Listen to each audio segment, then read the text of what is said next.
Derrick, it's your friend Rudy from Box Score Studio. Congratulations on the documentary. Can't wait to tell your story. You're going to be bombarded with requests for interviews and everything. Why? Because you deserve it. You're a great person. Congrats again on the documentary. Love you, buddy.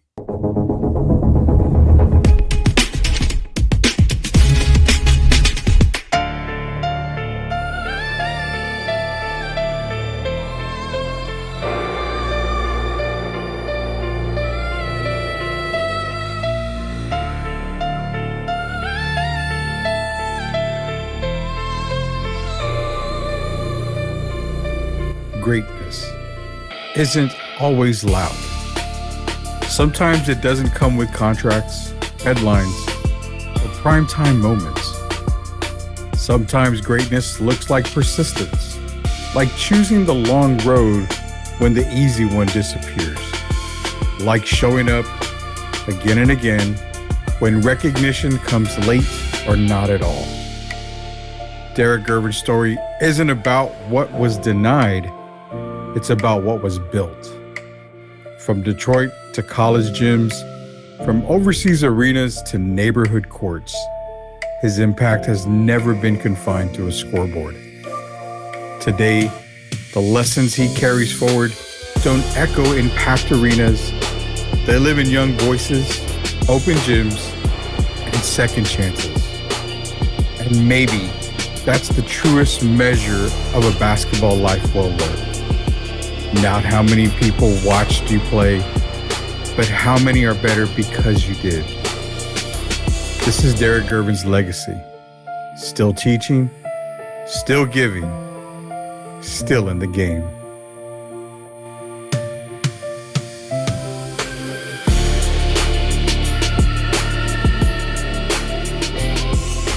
Kids crying because you say, I've got to move. And it's not like you're moving around the world. It's just around, moving a little bit out of the neighborhood.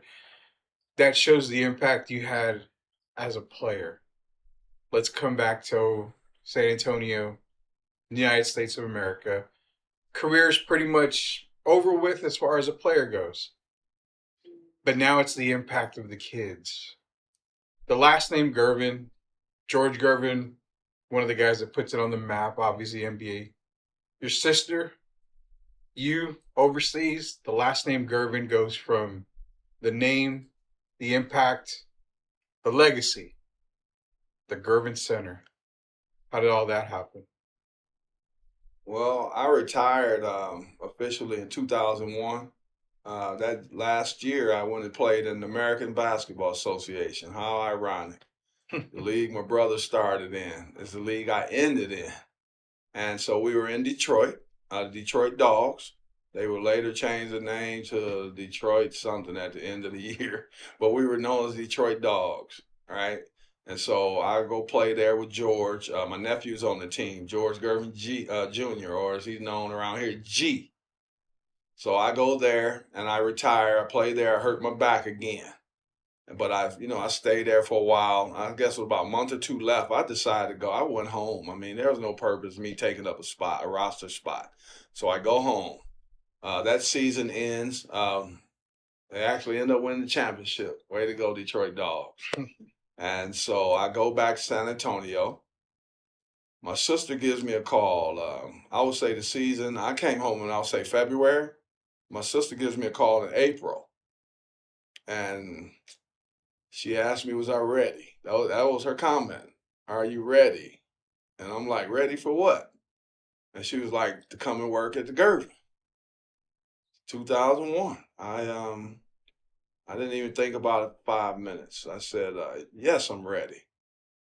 And next thing you know, a week or two later, I'm a member of the George Gervin Youth Center.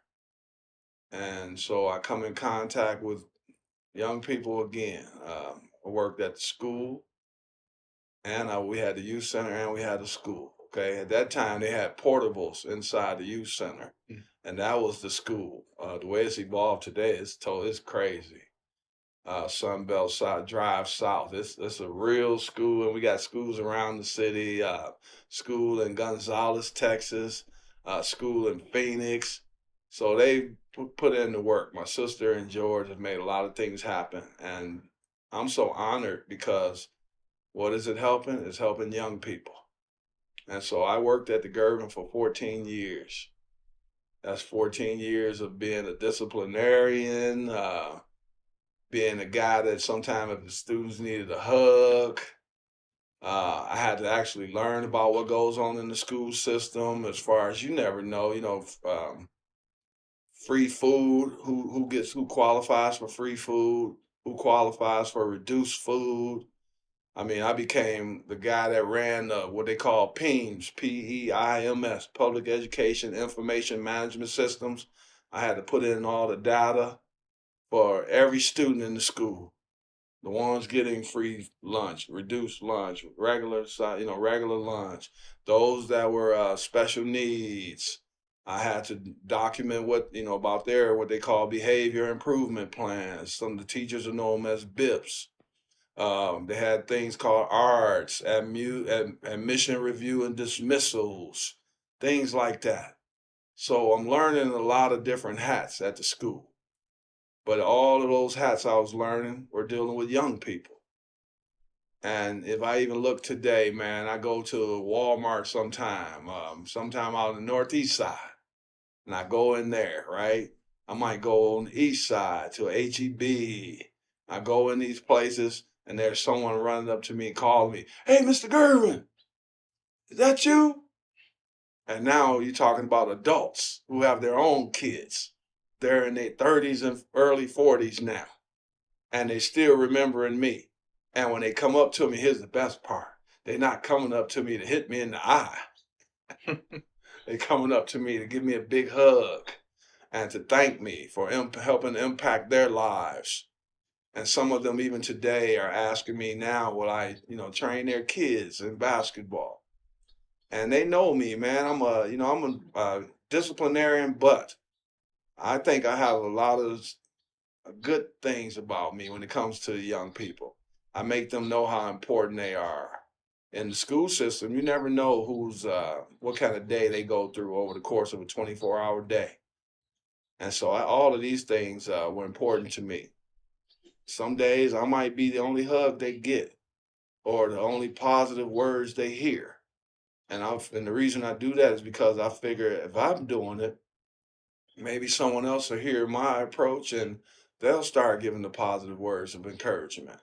Just trying to lead the way again, just like I try to do on the basketball floor. But this is so much bigger than basketball for me. When you talk about impacting young people, you have a young lady, Joanne. She means the world to me. When she sees me, what does she call me? Hey, Uncle Derrick. I mean, it doesn't get any better than that. It's priceless. She knows how I feel about her. I know how she feels about me, your wife, from the day I met her. Every time I see her, your mom. That's bigger than basketball to me. For these people to know that they have love coming from someone other than their family member, and it's genuine love. And it's the same. When I deal with these kids, man, I get emotional. You've seen me get emotional. Mm-hmm. Every child in San Antonio, all over the world, matters to me. Even when I go to these basketball tournaments, no matter who I'm coaching, I don't just talk to my team. You've seen it for yourself. I'll get pointers to the other team. I'll talk to young people before the game. I'll talk to young people after the game. And I try to give them encouragement. And I don't care what team they're on, because at the end of the day, they're all on the same team. They all have the same goals. They want to become basketball players. Now, I know that that's not realistic as far as going to college for everyone to play and to go to the NBA, right?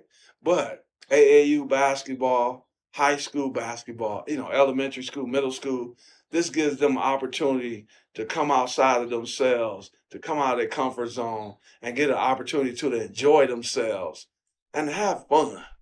And that's really what the game is about.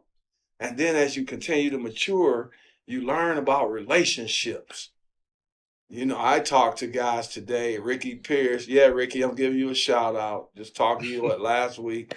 These guys, Mario Ellie, Alvin Robertson, as you know, Terry Cummings, who sends me his sermon every Sunday. That's big. That's impactful. So the kids I get to deal with, and I get to deal with some of the guys from my basketball career, younger or older, and to still have relationships with them. And I have to send a quick shout out. Lost a friend 2 days ago by the name of Barry Mitchell. Barry is the father of A.J. Mitchell, who is currently playing for the Oklahoma City Thunder. So Barry passed at 60 years of age 2 days ago. I love you, Barry. You know me, my friend. When your son was on his way to college, Barry asked me about schools. And he mentioned the school, Santa Barbara, where I was playing when the Nets picked me up. I was in Santa Barbara in the CBA. So Barry talked to me, and I told him, if your son takes a visit to Santa Barbara Gauchos, I said, if he makes that move, he's going to be sold on day one, and so are you. And so his son, AJ, goes on to play at Santa Barbara. And where is AJ today? He's living that American dream, I call it, playing for the Oklahoma City Thunder. Every time I watch him now, it's going to have even more impact for me because I know his dad is smiling down on him. And it goes back to relationships again with the kids and with the guys who see their kids grow up and become what they've become. Keaton Wallace, as you know, Atlanta, brother of Kason Wallace, another OKC guy. Keaton called me a couple of weeks ago when I was actually leaving my brother's house. And I get a call on the highway. Who is it? Keaton Wallace. So for these guys to tell me that they love me, Tobias Harris, impactful. And that's what life's about, man, leaving a legacy. And my legacy, I want it to be not basketball. I want it to be that I cared and I loved other people. You know, the legacy that the Gervins overall brought from Detroit down to San Antonio, and it happens. You get, a lot of superstars, a lot of players, they go play at a city, and they kind of just tend to, you know what, thank you for my time here. I love the city, but I'm going back home or I'm going over here. We've seen past players make impacts. Tim Duncan, David Robinson, Sean Elliott, a lot of players have stayed in San Antonio. George did the same thing. You've done the same thing. Your family stays in San Antonio and considers San Antonio home. We grew up in Detroit, from Detroit, but San Antonio is home. So that impact and that legacy is cemented when it comes to the kids and the youth of San Antonio. I've personally have seen you work with them, seen you talk to them. Kids love you, because of the personality that you have. And they impact you as much as you impact them. But when you've got the coaching mindset and you've got the coaching hat on, what is the biggest impact for you? Because you've got coaches that want to win and all they care about those banners that hang up in their gyms. But then they have the coaches like I feel you are and I feel like me, where the banner's cool, but I want to make sure you're ready for life. Which impact is more to you and first in your mind? The one you just said last, the banner of life. Yeah. Because the basketball is going to roll away. That ball is going to disappear at some point. And then you got the rest of your life ahead of you. And what are you going to do with that? And even in basketball, you're playing with a team. It's not an individual sport. So you have to learn to coexist. You don't have to love everyone on your team. I wish they would, because I'd love them all. But you have to learn how to, it's like building a puzzle. You're not building that puzzle alone. You're building that puzzle as a group. And once that puzzle is complete, that means you've made strides, right? And then you're moving on to the next puzzle, if that's your choice, right? The next puzzle is called the puzzle of life. Once my basketball career is over, my whatever sports event it may be, tennis, it could be an individual sport. What am I going to do next? And when you're moving to make, you have to always remember, no one on this earth can make it alone, right? Yeah. Even when you look at boxers, they get in the ring and fight each other, but they have coaches, right? They have trainers. They fighting against sparring partners, right? Tennis, you out there hitting with the other players, might be even your competitors, right? You saw Nadal and Federer all the time. The relationship, the bond that they built. You look at Jokic. These guys build lifelong bonds, relationships, right? I saw even, man, it made me so happy. Earlier in the year, I saw Marie Sharapova and Serena Williams together. They're no longer nemesis for each other. They're no longer opponents. Now they're attacking the game of life. They're becoming parents. And that's the things that matter. These relationships follow you for life. Your basketball game, who really cares, honestly, today? My teammates, my players aren't, the young guys aren't going looking up, hey, let's find video of Coach Gervin in 1980. They can find videos of Coach Gervin in 2015, 2020, 2025. And on those videos, what am I talking about? The youth and how to uplift the youth and how it's the youth's job to start uplifting those that come after them. Isn't that what we do? Someone set the tone for us.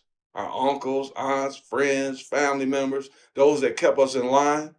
And now we're doing the same. It's our turn. And so the basketball is an aspect. It gives you an opportunity to come out of your comfort zone for a few hours to have some fun. But then after the basketball rolls away, you got to reel it in. And now you got to figure out, what's my next plan? What do I do next? And hopefully that plan will be where you're interacting with others and you're trying to uplift them. You're not demeaning them. You're trying to help send them in a positive direction. The more people that we send in a positive direction, tell me how we can fail. It's the biggest impact you've had on a kid's life that you can remember. Wow. That's tough, man. It's been, oh, my God. I had a father call me 2 weeks ago. He lost his son. He called me on a Sunday. He lost his son on a Saturday. So just the fact that that dad reached out to me and at a time of really, really, really going through a lot of grief and to reach out to me. It happens all the time. I get parents all the way calling me all the time. Their sons or daughters are going to college now. And they're still finding ways to get, if they don't have my number, they find ways to get in contact with me. And can you imagine you just sitting at home and all of a sudden you get a call from someone or a text from someone you haven't talked to in 15 years. And they're saying, Mr. Gervin, how are you doing, sir? And I have to tell you, I have kids now. Man, you were tough love, but you weren't all tough love. There were a lot of hugs. There were a lot of, how are you doing today? How was your day? What do you plan on doing with your future? Those are the things that's are most impactful to me, and those are the things that I'm grateful for, to have parents. But like I said, to have a dad call me when he's basically at one of the worst moments of his life, and to still be even thinking about me, and to call me on the phone the day after you lost your son, man. I mean, I don't know what to say after that. Emotionally, when you got that call, uh, knowing that that was the kid that you coached and that you helped mold, and to get that call, I know for a fact that was probably the biggest impact you felt, getting that call from a dad. But what was the first words you could have told someone in that particular time? I told him I love you. It's the first thing I told the dad. I mean, there's not much you can say. I've never experienced losing a child. So I'm not one of those people who could say, I know how you feel, because I have no clue. So the first thing I wanted him to feel was love. We both cried like babies on the phone together. And I mean, there was not a whole lot I could say. You know, I'm sending my prayers to him and his family, my condolences, but to tell him how much his son meant to me. I knew the son from the time he was 6 years old. He died at 16 years old. So that's 10 years. Even when I went to the AAU games early this year during the summer, I saw the son on a few occasions. Every time I saw him, and Justin, I love you, my man. Every time I saw him, he was the same. He come up to me. He's the same guy every day.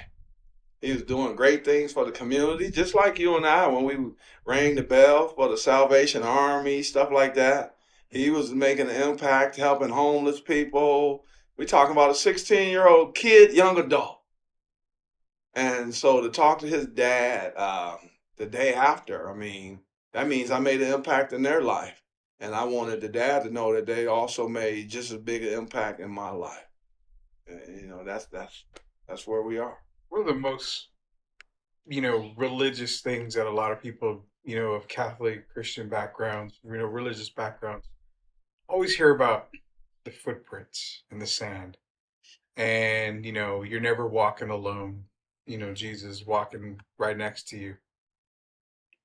When it comes to coaching, when it comes to working with kids, what footprints do you want to leave with a lot of these kids? That we walked the path together. I didn't put the footprints there. We put them there together. We built the footprints. We did all of this together as a cohesive unit. And that's what I want them to understand. Even the young guys I'm coaching right now, I'm in a Christian school right now, coaching the JV. I only wanted to do JV, and I'm glad I took on that challenge, I'll say. But to see my guys every day, they see me, the JV and the varsity, and now the girls varsity. Last night the girls varsity was talking to me. I've built relationships with that school. They even call me the ping pong champion there now.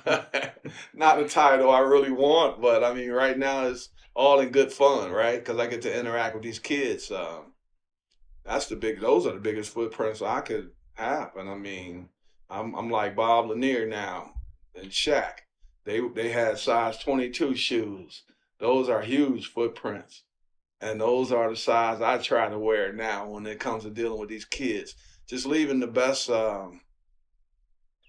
man, I want them to have the opportunity to have the legacy that I think I've earned, over the course of these years that you've earned.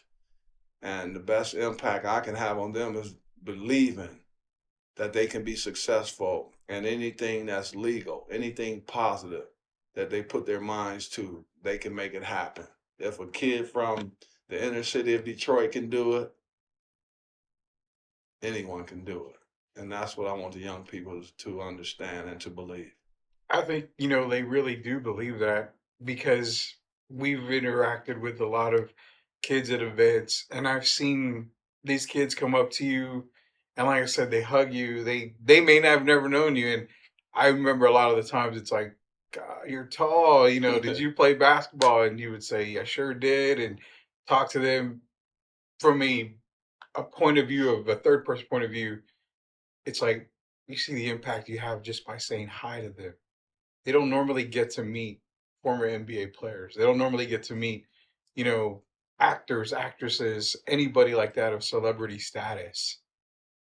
Is it an automatic emotional high for you when these kids just bring that amazing smile, get them talking to you, and it's like they've known you for years? See my face, yes. Ah, man, yes. Because some of these kids have never met me in their lives. And even like we go to Antioch, right? Mhm. And then after 5 or 10 minutes, after I've talked to one or two of them, next thing you know, how many of them are coming then? Their whole team. And where do I sit? Don't they come and they sit around me, and I sit there with them? And we started just talking about things, and silly things sometimes. And then I'll get to my message about the team game, the basketball. But to be able to have fun with young people, man, I'm 62.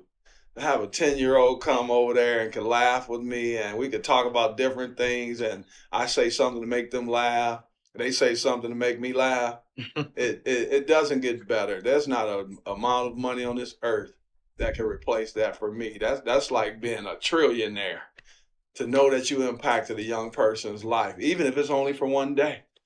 You hope it continues on and they remember you and the messages that you try to leave with them. Mhm. but to impact them that particular day, because tomorrow's not promised. So if I can impact you today, I feel I've made an impression. I've done my job. When it's all said and done, Derrick, all said and done, what do you want people to say about Derrick Gervin? What he stood for on and off the court, trials and tribulations. What do you want those words to be said from people when it comes to Derrick Gervin? We've gone through so much. You know, we've talked about family, talked about your career, your impact on the community, highs and lows. When that one person comes up and says, Derrick Gervin, this was him on and off the court. I just want them to say, and they said that they're honored to know me. And that has nothing to do with the basketball. You know, it's an honor to know you as a human being, to interact with you, to spend time with you. I spent a lot of time with a lot of these kids and their families, you know, going out to eat, things like that. And just to be remembered as being a good human being. I mean, that's the biggest legacy you could have, right? There's only two ways you can go in life. You can take the wrong path, you can take the right path. For me, the right path is leaving a positive legacy, letting kids know that anything that you put your mind to, you can do. But at the end of the day, love everyone. Every human being deserves to be loved. And for me, that's the biggest thing. There's no one person on this earth that's more important than another person. I love my family. They're my family, right? But I have a huge family. And it's not just the Gervins. All these kids out here, they're my family. People like yourself, you're my family. If something happens to you, I'm going to be just as sad as I would if it was my biological family, right? My blood family.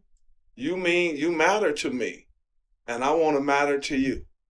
And that's the biggest legacy I could ever leave, is that people know that I sincerely cared about them. And that's ideal right there, because the legacy that I've known that you've always wanted to leave not necessarily was your accomplishments on the court. It's always been what you're doing off the court. Because let's be real, basketball, like you said, it's only with you for a little while. It's only with you for 5 years, 10 years. Maybe you're lucky enough to have a 20-year career. I mean, you could be LeBron James going 50-year NBA careers. Who cares? But people will remember what happens on the court. But they're going to feel the impact of what you did off the court. And I think that's your legacy right there. Rudy, well, you're familiar with it. A lot of people aren't familiar with Haven for Hope down here. Yeah. I've sat out in the courtyard at Haven for Hope. And I was there. We were playing a game. This game is similar to tennis. It's called Rotango. Mm-hmm. And my friends from Barbados brought the game over here. But I watched them. I let them go ahead and play. And I stopped playing. And I started walking around the courtyard. And I started talking to some of the men out there. And, they were having lunch or whatever. And I just started talking to some of those guys. And I started hearing their trials and tribulations and what they had been through in life and why they were at the Haven for Hope. And to see them respond to me, man, I don't even have the words to describe it. And I also went to a prison, Leavenworth, in Kansas. And I was there, man. The guys found out I was Gervin and all that, right? But instead of approaching me the wrong way, they were very respectful. They treated me like I mattered. It was bigger than basketball. And I talked to those guys. And so when you tell people, have people from the Haven for Hope telling you they appreciate you, they don't know if they're going to ever see you again.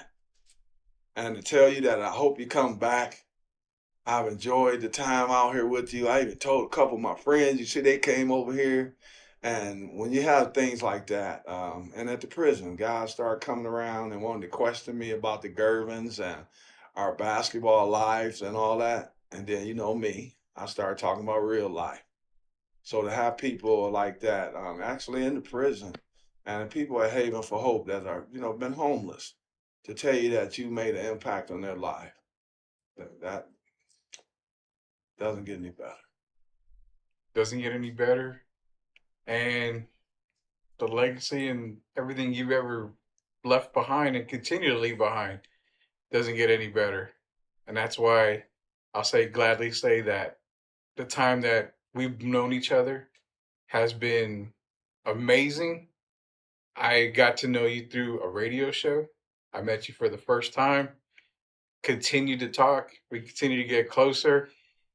I personally can't thank you for the legacy you left in my family's life, the impact you made on my daughter's life. And I speak for a lot of people in San Antonio. And you know what, Derrick? Around the world who just want to say 2 words.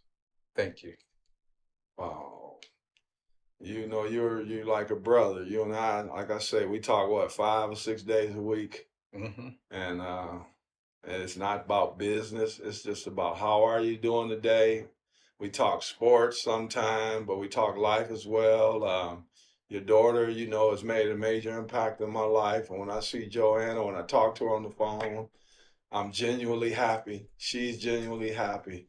And I have to thank you, man, and you and this other gentleman that made this happen. I have to say his name. I can't go through the whole show without mentioning Shemaiah Reed. You guys have been a blessing to me from day one.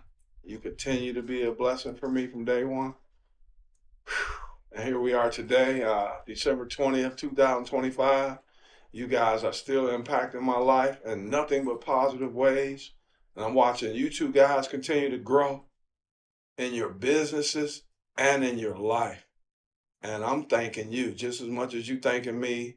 I've met 2 friends for life. I have 2 brand new friends. I've been around now for a few years now. Time is flying by. But to see you continue to evolve and to see Shemaiah continue to evolve in his life, and I'm telling y'all out here, this guy, Shemaiah Reed, woo, woo, woo. Y'all hear me? I'm sending the shout out. We got a future star. And I'm telling you right now, I won't say much because he's going to let you know eventually you'll see his work. But I'm telling you, Shemaiah Reed, I'm thanking him. And this gentleman right here is my brother, Rudy Campos Jr. I love both of these guys and I love them sincerely. And I thank them for being a part of my life.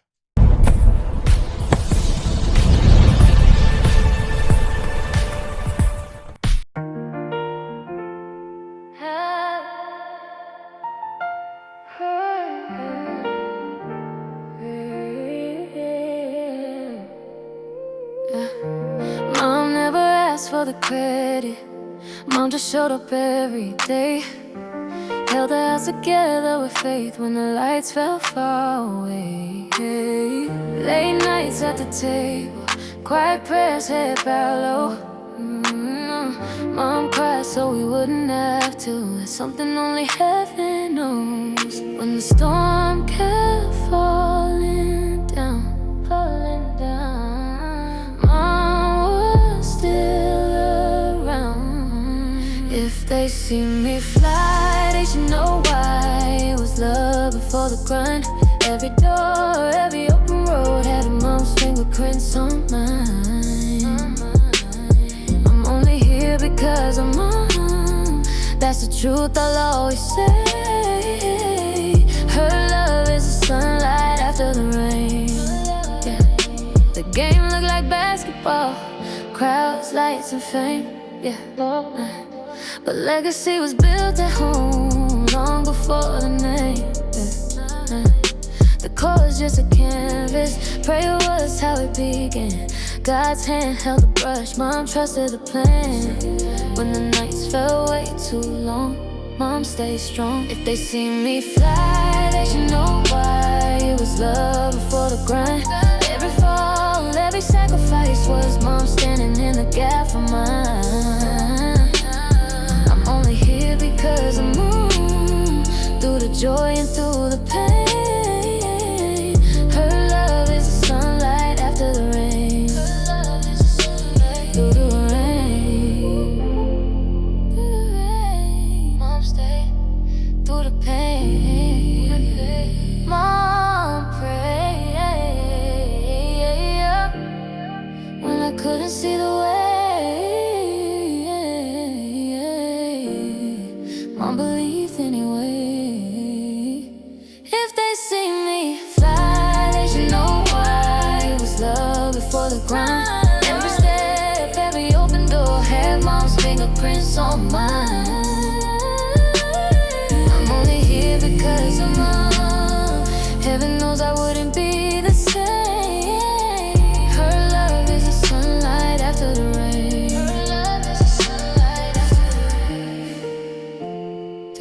season, joy and pain. Her love is the sunlight after the rain.